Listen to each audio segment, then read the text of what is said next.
Deixa eu puxar essa terceira pergunta, Cleiton, porque para poder fazer uma amarração já com o que foi falado agora nessa segunda pergunta, que a terceira seria essa, né? Qual a importância desse diálogo transcultural, transreligioso, transdisciplinar para a sociedade atualmente, para o futuro dela? Mas eu acho que seria legal se vocês puderem falar, porque a gente, ao mesmo tempo que essas separações, né, que nos trouxeram até aqui nesse momento específico da humanidade, no qual a gente é contemporâneo, né, em que é muito mais fácil exaltar as separações do que as pontes, né, que podem ser feitas. Ao mesmo tempo em que essa separação, em que desemboca também na ciência moderna e em toda a tecnologia que a gente vive, vocês veem, por exemplo, agora estamos cada um em nossas casas, fazendo essa ponte de maneira virtual, algo que há pouco mais de 20 anos era impossível de ser feito, né? Mais ainda agora, nos últimos 10, 5 anos. Então é um certo paradoxo esse momento atual que a gente vive, e digo isso porque vai direto no acordo desse diálogo que é possível agora, né? Atualmente ele é possível se fazer de uma maneira tão rápida, e assim, essas pontes que a gente cria agora e essa visão que a gente pode conectar, ela não era possível há pouco tempo atrás, né? A própria empatia que a gente tem com as outras pessoas, das outras raças, das outras religiões, ela foi muito dinamizada agora com as redes sociais nos últimos 10 anos, enfim, essa ponte, esse reconhecimento, claro, eu digo, essa possibilidade de reconhecimento, né, da gente como uma raça humana coletiva, ela é muito mais possível agora, mas ao mesmo tempo em um momento muito separado, muito no final desse ciclo, né, dessa era de ferro. Então, acho que se a gente pudesse falar da importância desse diálogo agora e para o futuro da humanidade, que vai de acordo com essa terceira pergunta. Então, a gente tem todas as ferramentas agora para traçar esses diálogos, né? Ao mesmo tempo que a gente corre um risco imenso de não conseguir fazê-los por essa separação da percepção das pessoas, né? A partir do que o Kaká e o Patrick colocaram, né, esses diferentes níveis de percepção, eles tanto estão na possibilidade da natureza humana, como eles têm ênfases em determinadas épocas, em grandes ciclos históricos, né? E, como o Patrick colocou, nós estamos num auge de um materialismo, né, de uma visão reducionista, de um monismo materialista, né, na crença da existência apenas da realidade material, dessa dimensão que o Kaká, né, trouxe da tradição tupi, de uma percepção de tipo jiguaquá, né, da objetividade. E é por isso que é tão importante esse diálogo transreligioso, transcultural, entre outras coisas, porque ele é um antídoto tanto em relação aos fundamentalismos religiosos, né, como ao fundamentalismo, se a gente pode falar assim, científico, ou esse monismo materialista. Então, a esses extremos, né, seria um remédio. Essas pontes, mostrando a existência de uma transculturalidade, né, de princípios comuns, né, como o Kaká também já trouxe, o Patrick, né, que atravessam todas as grandes tradições espirituais, e também todas elas são conscientes dessa perda de conhecimento possível ao longo do tempo, que precisa ser recuperado a cada geração, né? E essa recuperação se dá pelo caminho feito, realizado por cada ser humano singular, porque é esse ser humano singular que faz de novo o caminho de retorno à origem e integra todos esses níveis de percepção, né?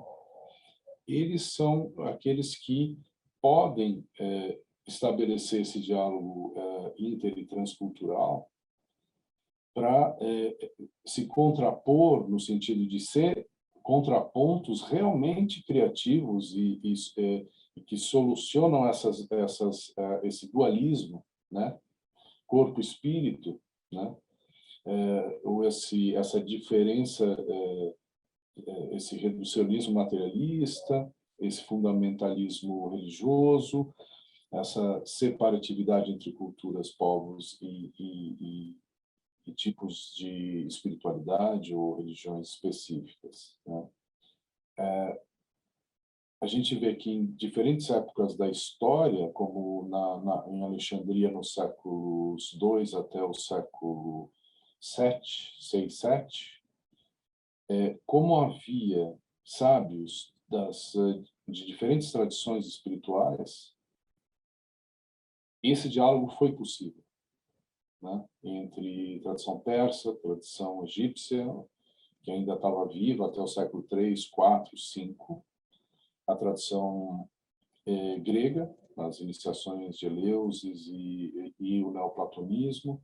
No século XII, quando na Europa haviam os sábios sufis da tradição muçulmana, os sábios cabalistas, e ainda como o Patrick falou, não tinha acontecido essa ruptura epistemológica que fez uma passagem para um nível ainda mais baixo da Idade de Ferro, quando a elite intelectual europeia ela abandona o fundamento neoplatônico, como né, Platão, Plotino e Próclo eram os fundamentos da intelectualidade cristã. Né?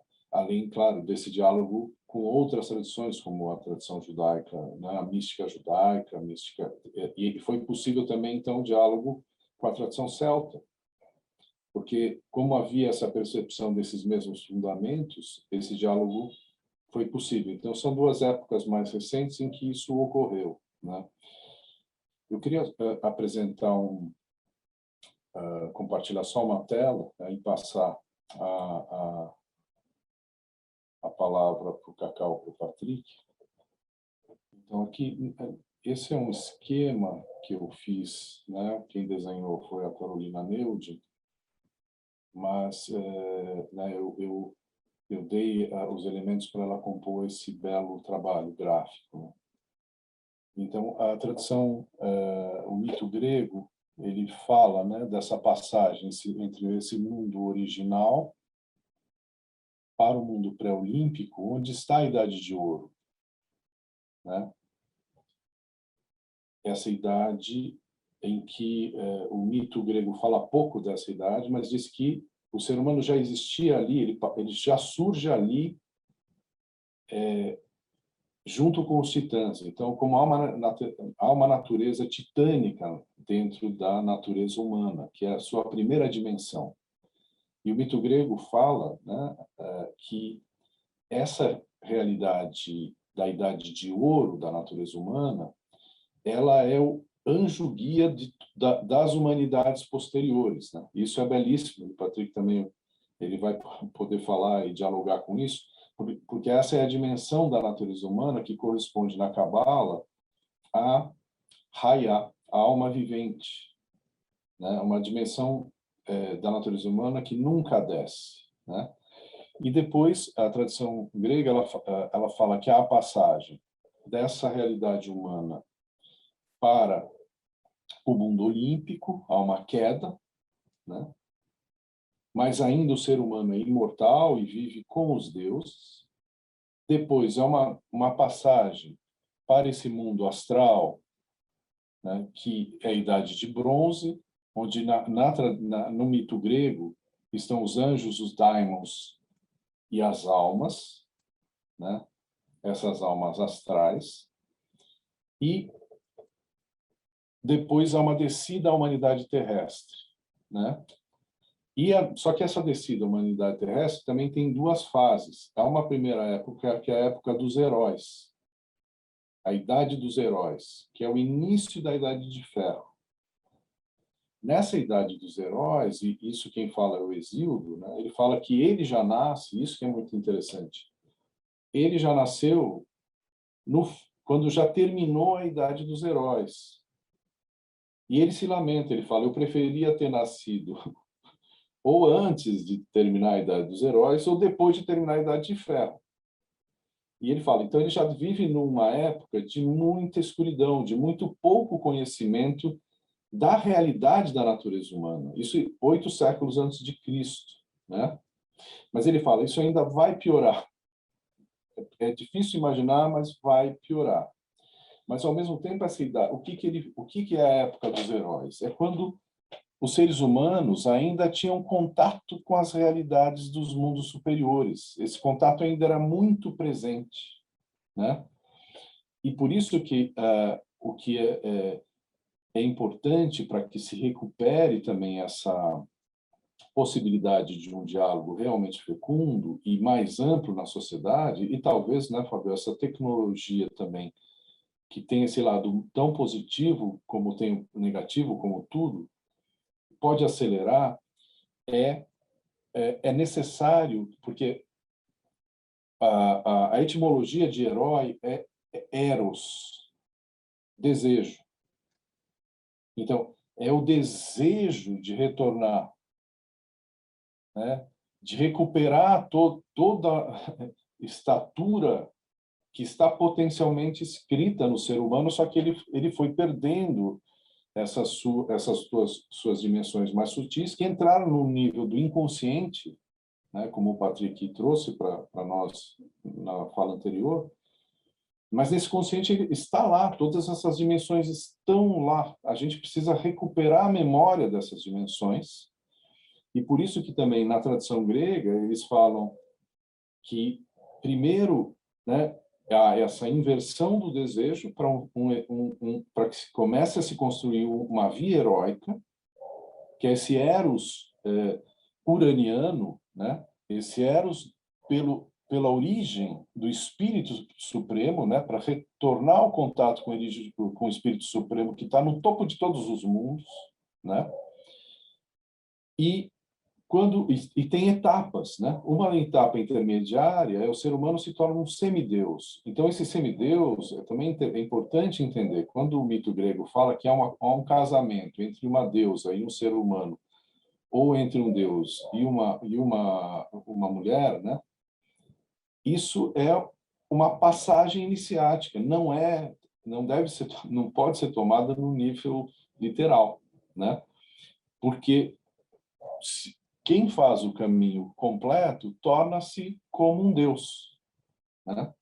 Então a gente pode entender que são a pessoa que recuperou esse quarto nível de percepção que o Patrick apontou, né? São essas pessoas, e claro, aqueles que já recuperam a natureza de semideuses, né, que estão algo que corresponde no mito grego, aquilo que no pós-morte chamam os campos elíseos, né? Essas pessoas também, né, elas vão estar nessa escada da recuperação dessa tradição primordial e vão poder ajudar a estabelecer essas pontes de maneira muito rápida. Claro, primeiro com pessoas que recuperaram a memória, né, dessa percepção, esse quarto nível de percepção que o Patrick indicou, né, que acima dessa conjunção Sol e Lua, né, que é o nível que a gente poderia falar que são os semideuses na iniciação grega, e que foram essas pessoas como essas que ao longo da história puderam estabelecer grandes pontes, né, nessas épocas mais que a gente pode dizer que foram mais luminosas, momentos de um diálogo mais amplo entre culturas a partir daquilo que elas têm de mais profundo, mais belo, mais amplo, né, e que aí há uma identidade entre elas, né? Então eu termino aqui, eu passo a palavra, eu vou sair da tela compartilhada. Só porque também o mito grego fala que as almas más, quer dizer que elas cometem atos contra a natureza humana, elas vão para um mundo de trevas. As almas medíocres, isso é muito belo, porque está em todas as culturas. Elas vão para o campo de asfódelos, que é o campo das sombras.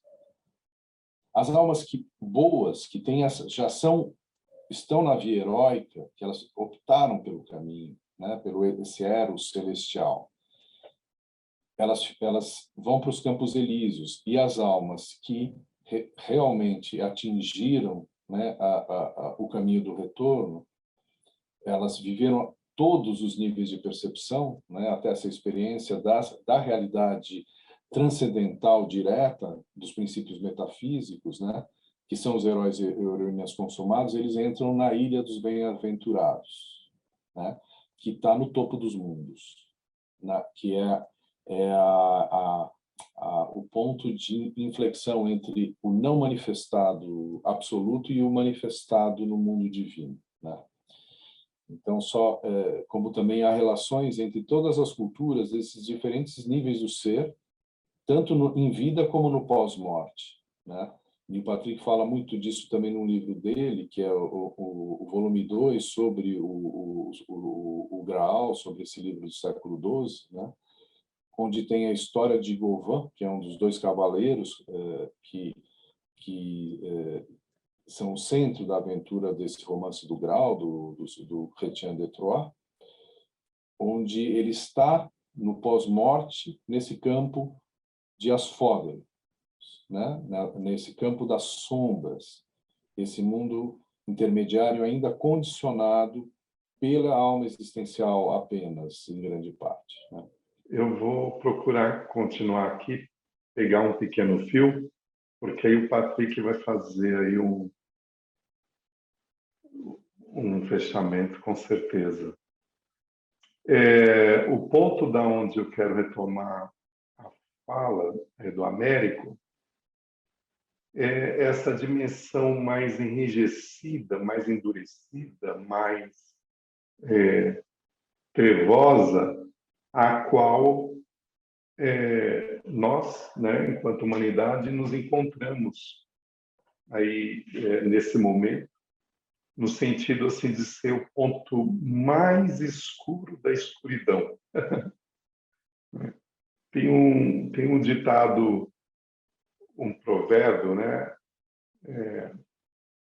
indígena, que diz o seguinte: no momento mais escuro do dia, no momento mais escuro da noite, é que se anuncia o romper do dia. Então a gente está ali, né, e que se diz que esse momento é o momento do galo. É o momento do galo, é quando o galo canta, né?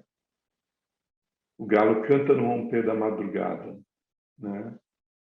Então, para muitos, o galo ainda não cantou, né? E nesse momento é que,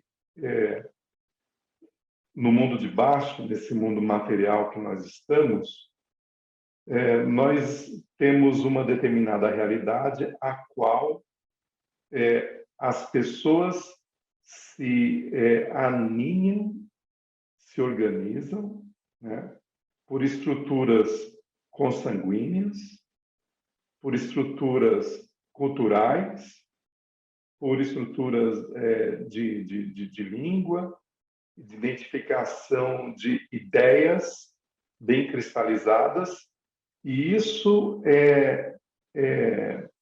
consagra dimensões e níveis altíssimos de separatividade e acirra conflitos em decorrência de cristalizações de identificações, né?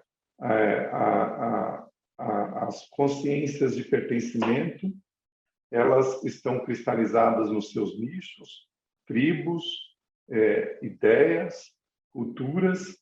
Então, nós vivemos uma realidade extremamente conflituosa, conflitante, em permanente guerras, né? Guerras por defender cada um os seus pontos de vista, suas cores, seus nichos, suas né? E aí nós vemos aí, né, isso é bem, você vê a Europa, que tem fluxo de toda a cultura do mundo, mas ela mesma, assim, em permanente guerras por conta dessas diferenças culturais. Nos países árabes, nos países asiáticos, e também no Brasil, nas Américas.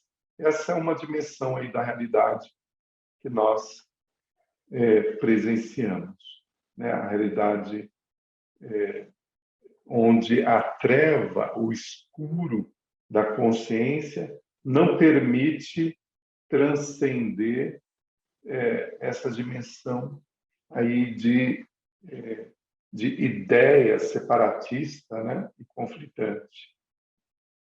Ao mesmo tempo que isso ocorre, como bem foi dito aí no início, nós estamos vivendo num momento de uma magnitude tecnológica onde não existe o longe, né? Nós poderíamos estar conversando aqui com alguém lá do Japão, né, com alguém lá da Austrália, com o Oceano Ártico, com o Oceano Índico. Nós estamos aqui conversando em casas diferentes, em estados, até cidades diferentes.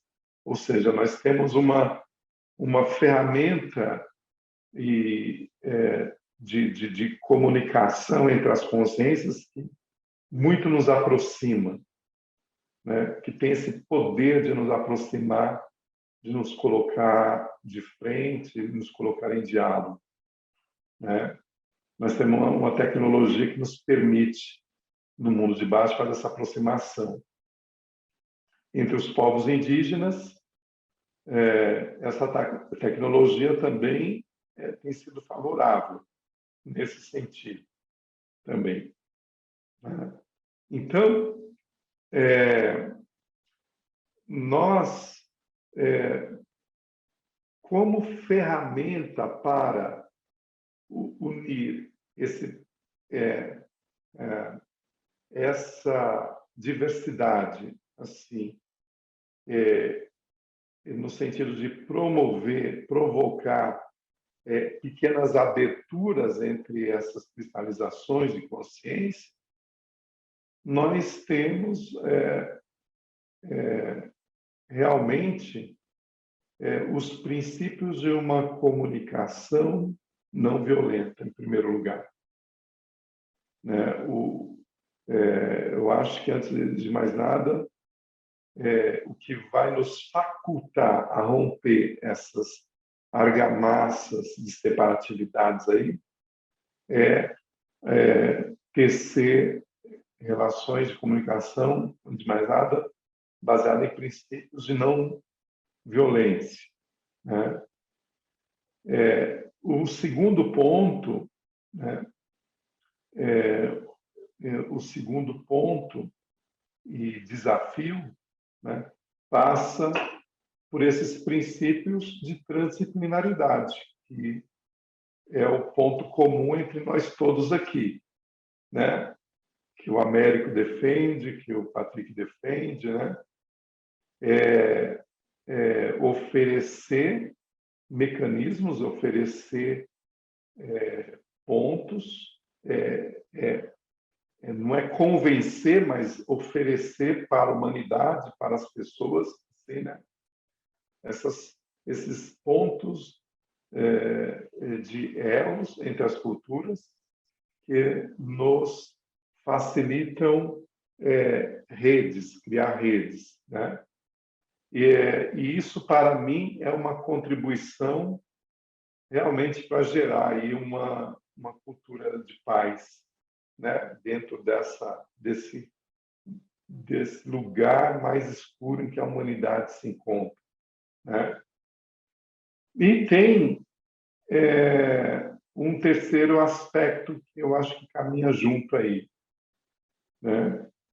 Que justamente nós lançarmos mão de uma linguagem mais arquetípica, nós oferecermos, nós trazermos o que nós estamos fazendo aqui, trazemos uma linguagem mais arquetípica para preencher aí os territórios concessionais, né? Porque a linguagem dos arquétipos tira essa rigidez do que nos diferencia da racionalidade ou do cartesianismo, né? Nos tira desse lugar mais rígido e nos coloca no lugar mais flexível, mais maleável, né? Com mais frestas, feixes de luz, né? Que nos permite abrir um pouco assim os olhos, né? Permite que o galo cante, né? Que o som da aurora, né? se anuncie, né? Então eu queria fazer essa ponte porque o Fábio lançou uma pergunta, né, no início para fazer um alinhamento com o tempo contemporâneo que nós estamos passando, né? Então, por exemplo, na fala do Américo, quando ele traz essas dimensões aí de níveis, por ele trazer de uma maneira arquetípica, nos abre a escuta e nos abre também o olhar, né? Nos favorece uma abertura que pouco a pouco vai minando essa rigidez cristalizada das nossas crenças, né? Possivelmente, eu acredito que também nos permite a sair do sincretismo, né? Porque no Brasil, por exemplo, o Brasil tem uma tendência a uma abertura luminosa aí à escuta do outro, mas resultou assim não que eu seja contra o sincretismo na verdade nos favoreceu, né?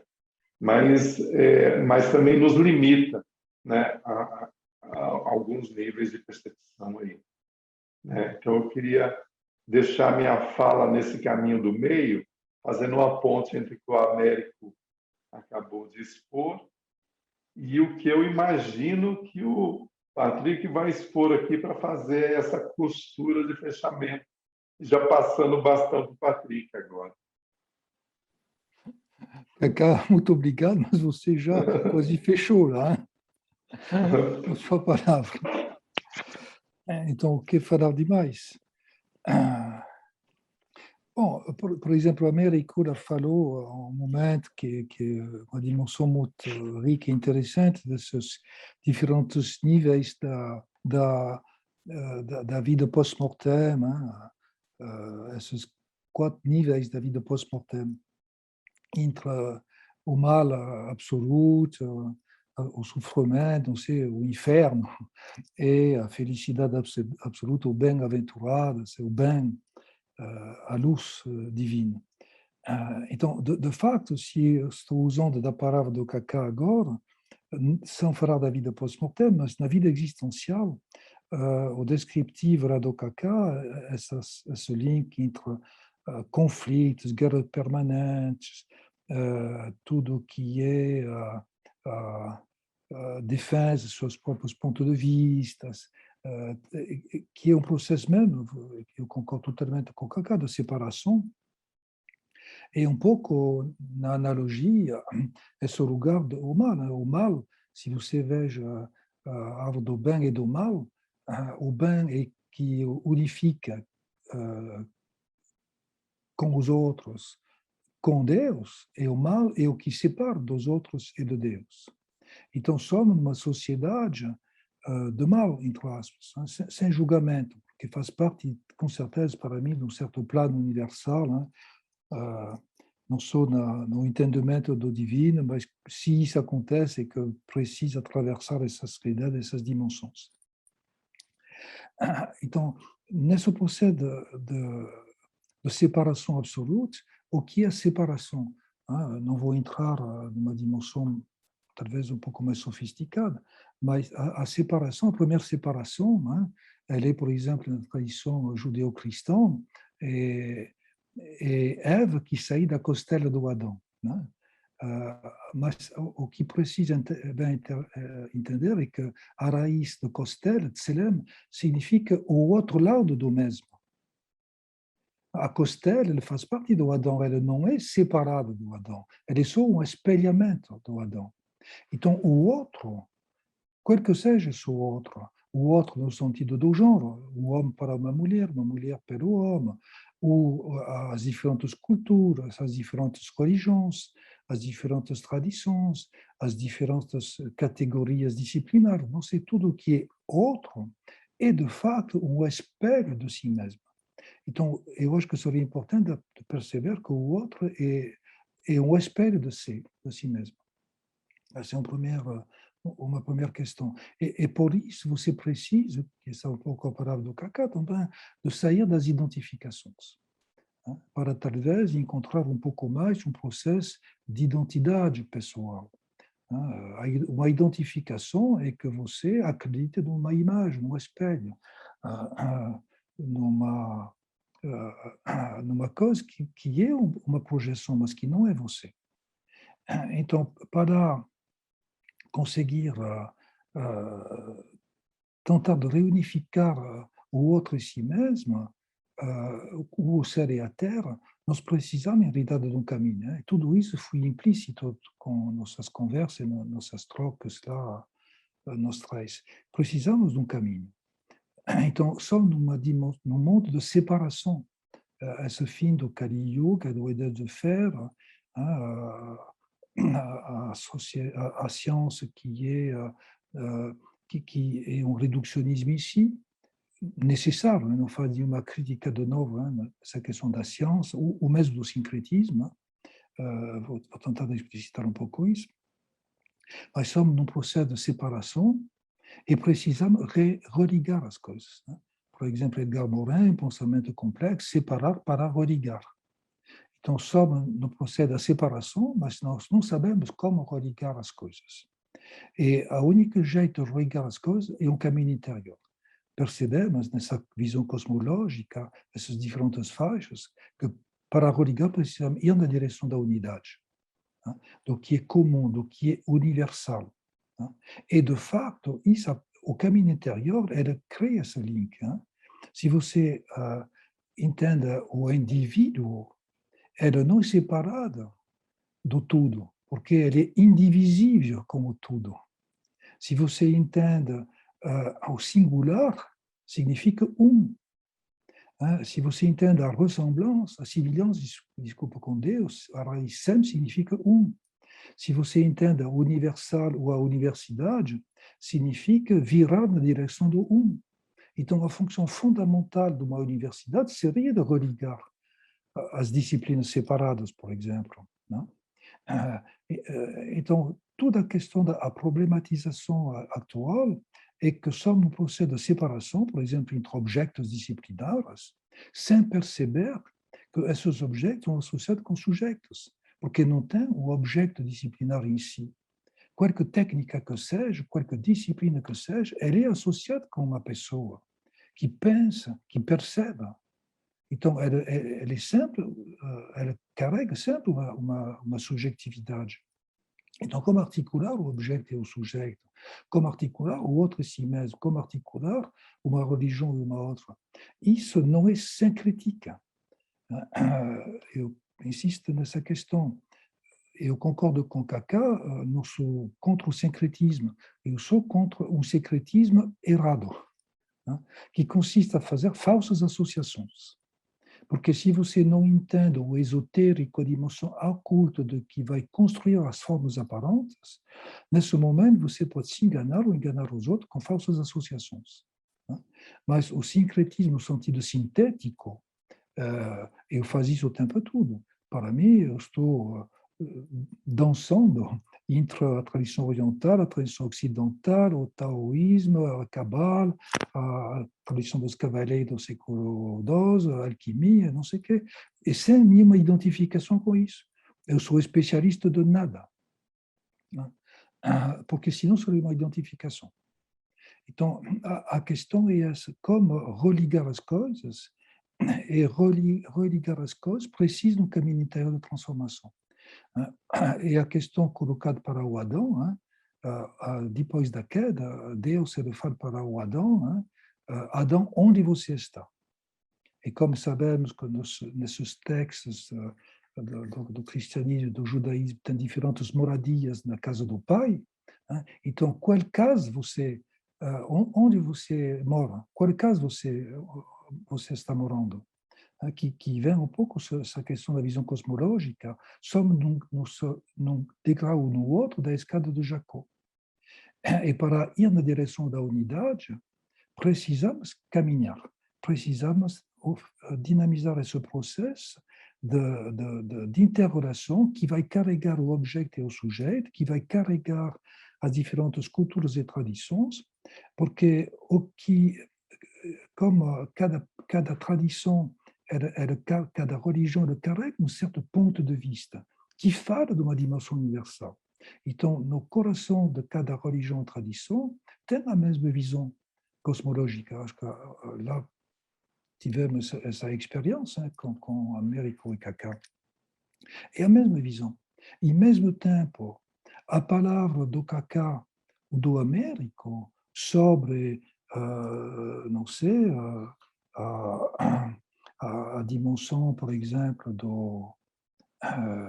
da teogonia do Hesiod, o que é o caos para a tradição da Grécia, o que é esse infinito, essa emanação maia, essa luz, essa vibração na tradição tupi. A palavra do Kaká vai dinamizar um entendimento maior da minha própria cultura e tradição. Porque eu vou entender coisas com a palavra dele que eu não seria entendendo com a minha própria tradição. Porque é o processo do espelhamento que vem do outro que vai enriquecer o que eu sou. Então, o processo interior é sempre isso. O que eu sou, no final, é essa jornada interior. E eu vou encontrar quem eu sou, porque não estou sabendo quem eu sou. Eu vou encontrar minha identidade divina, nessa unidade divina. Mas, ao mesmo tempo, não vou voltar nesse lugar original só com quem eu sou. E eu vou voltar nesse lugar original com toda a riqueza dos outros, que eu integrei nesse processo interior. Então, em realidade, é uma ampliação, essa riqueza que vem da alteridade. Então, o problema é sair das identificações para entender a ampliação da riqueza que vem da alteridade, da alteração do outro, dessa costela do Adão, desse espelho que vai me permitir de entender muito melhor o que eu sou. Então, para mim, essa riqueza desse tipo de diálogo, de interações como temos agora, é que cada um vai ficar o que ele é. Se a Américo é muito interessado com a tradição grega, ele vai ficar nesse interesse da tradição grega. É claro que Kaká vai ficar com sua própria cultura e tradição, e eu com meu próprio trabalho, mas vamos sair desse encontro enriquecidos. Cada um é como ele é, mas com o enriquecimento que vem do outro, e desse espelho, dessa alteridade. Eu acho que religar é isso. Não? Você não vai se perder. Não é a transdisciplinaridade, por exemplo, ela integra as disciplinas. Não que se fale de uma transdisciplina. Não.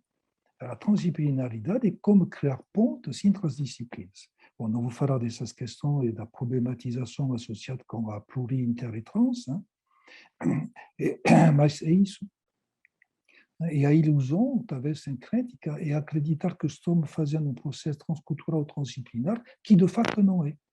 Como eu tenho essa experiência, participando há mais de 20 anos do Congresso Transdisciplinar, por exemplo, você vê que muitas intervenções supostamente transdisciplinares são pluri ou inter. Mas quando você veja a epistemologia associada com essas apresentações, elas não são trans. Como eu posso sim fazer um sincretismo entre a tradição tupi e meu próprio ponto de vista, mas em realidade eu não entendo nada da tradição tupi. Então é perigoso, porque eu vou usar de coisas que eu não sou e que eu não entendo.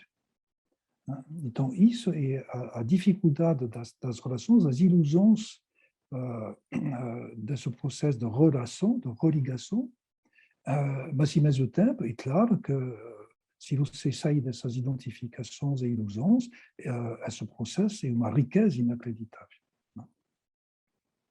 Mas pegando o gancho nisso que o Patrick acabou de falar e que veio vindo, né, dessas outras falas, queria aproveitar a importância desse nosso primeiro papo estar trazendo o Kaká junto com essa fala, porque além de ser a tradição do nosso país, em que todos estamos agora, mesmo o Patrick sendo da França agora vive no Brasil já há alguns anos, então também é o país dele.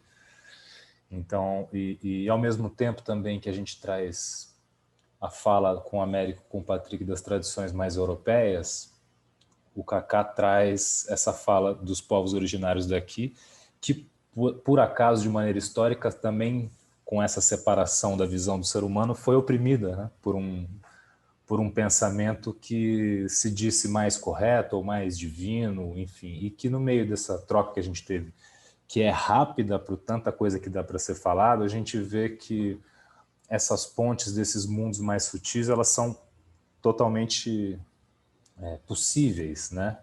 Que é muito atual para a gente falar e que talvez a tradição tupi seja a que mais manteve isso de maneira clara, que essa noção da divindade está na natureza, né?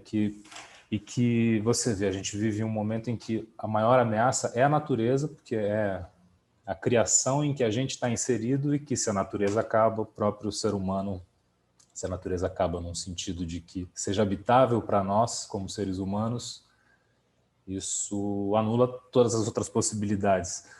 E nesse sentido tem esse preconceito histórico da tradição indígena reconhecer como divindade ou uma árvore, né, ou um animal. E a gente sabe que tem também essa noção nas outras tradições, é claro, mas essa noção de um monoteísmo anula também essa percepção trazida para essa visão mais do dia a dia, de respeitar o próximo, o coletivo. Então, não sei, eu acho que esse ponto é muito importante nessa questão do que enriquece muito no momento atual essa tradição tupi que é tão rica. Esse é um ponto que é fundamental, né, Kaká? Não sei se... Sim, sim. Quando o Américo traz essa cosmovisão grega, onde nós temos aí o princípio do caos, que maravilhosamente ele colocou numa outra ordem, né? Porque a gente tem o sentido do caos como desordem, né? E, na verdade, o caos é o princípio fértil, né? Fértil, criativo, que vai fazer com que a vida se expresse dos mais diversos modos, né? E quando nesses mais diversos modos você tem logo no início um acento de Gaia, né? na linguagem aí que o Américo trouxe, e quando eu comparo com as histórias dos antigos, onde ele diz nos mitos, nossos mitos, que Nhamandu, esse incomensurável, com o desejo de conhecer a si mesmo, a primeira coisa que ele se faz a partir de si mesmo é se transformar numa coruja para se ver na grande noite. Eu acho perfeitamente convergente com o que o Américo diz. E aí, essa coruja, esse olhar da coruja do incomensurável, que depois vai se tornar aí o desejo de expressar a vida em diversos níveis, planos, dimensões, e que lá na frente vai gerar Tupã, que vai soprar através de um cachimbo o espírito da Terra, mãe, ou seja, o espírito de Gaia, é perfeitamente convergente. E aí esse espírito de Gaia, ou de Nhandeci, da Mãe Terra, soprado de uma fumaça do incomensurável, do sopro do incomensurável, que eu vou identificar aí no Ein Sof que o Patrick falou, né? E vai engendrar a Mãe Terra, que vai engendrar os 4 reinos, reino mineral, reino vegetal, reino animal, reino humano, que vai engendrar esses 4 reinos, todas as formas e expressões de vida, onde os primeiros sábios do reino humano vão dizer que essas formas e expressões de vida, os animais, as florestas, a biodiversidade, né? Os vales e montanhas, os minerais da superfície e de dentro da superfície são entidades, inteligências, vidas operando a criação o tempo todo, né? No anoitecer e no amanhecer. E que essas vidas é o que nós temos de mais palpável e de mais presente do início de tudo, que essas vidas nada mais, nada menos na linguagem da tradição tupi, né?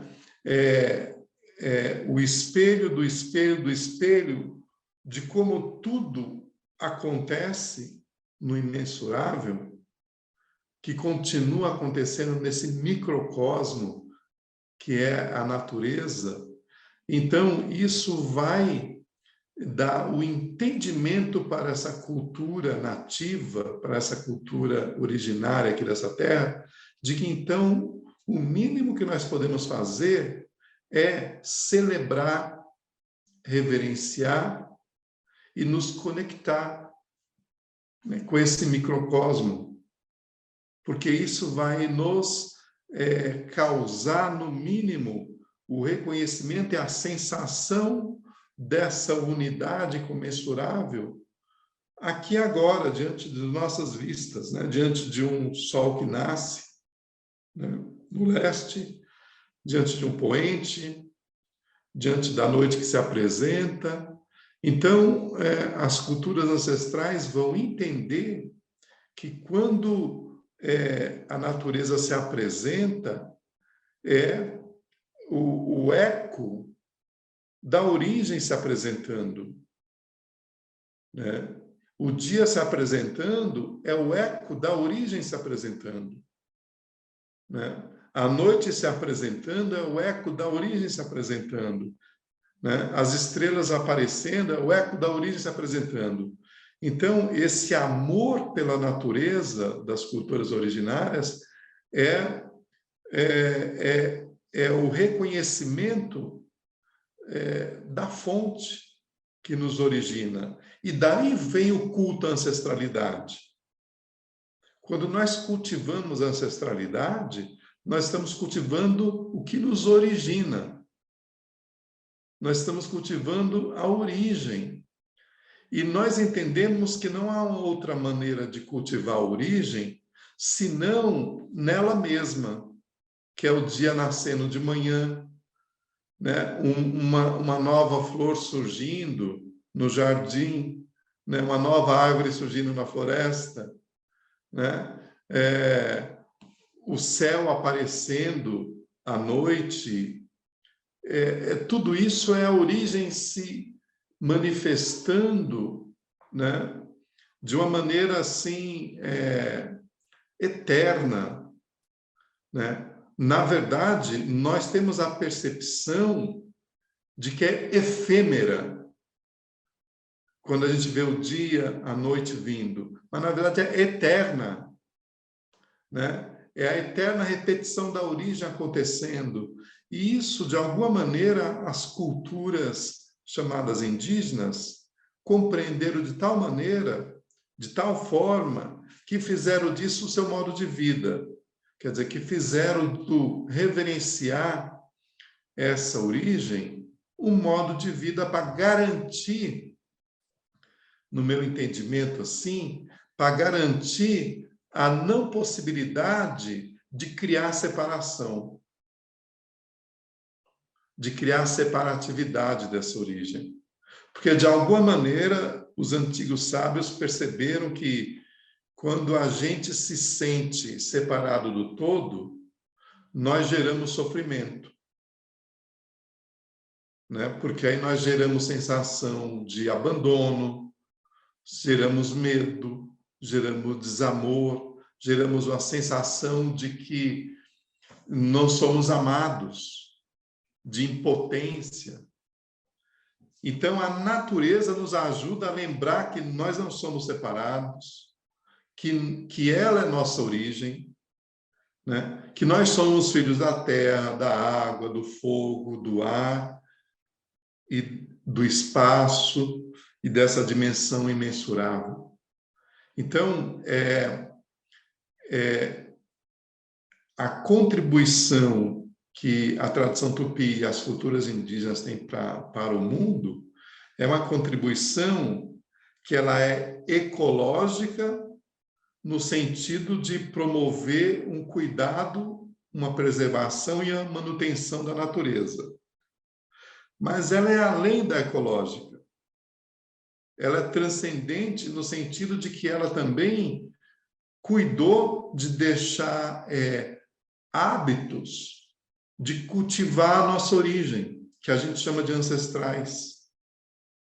E nos deixou hábitos de perceber que a vida continua em diferentes níveis de realidade, né? E planos de vida, né? Então, e aí nesse momento essa tradição ela se irmana com os princípios filosóficos e cosmogônicos que o Patrick traz, que o Américo traz, através assim das suas investigações com esses outros diversos sábios e filosofias, né? Então, eu acho que aí é o elo, né? É isso.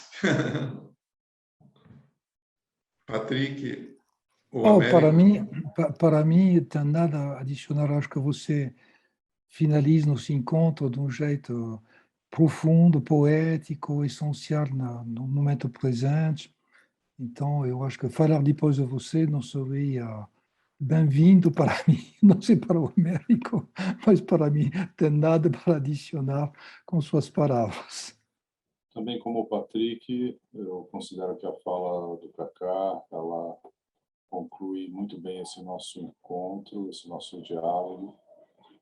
E quero agradecer, então, os amigos que participam desse projeto e dessa noite, né, desse vídeo, que é o primeiro de provavelmente muitos outros, para estimular a criação dessas pontes entre as diferentes culturas do presente, das culturas do presente com as culturas do passado, das culturas do Oriente com as culturas do Ocidente, das culturas do Norte com as culturas do Sul.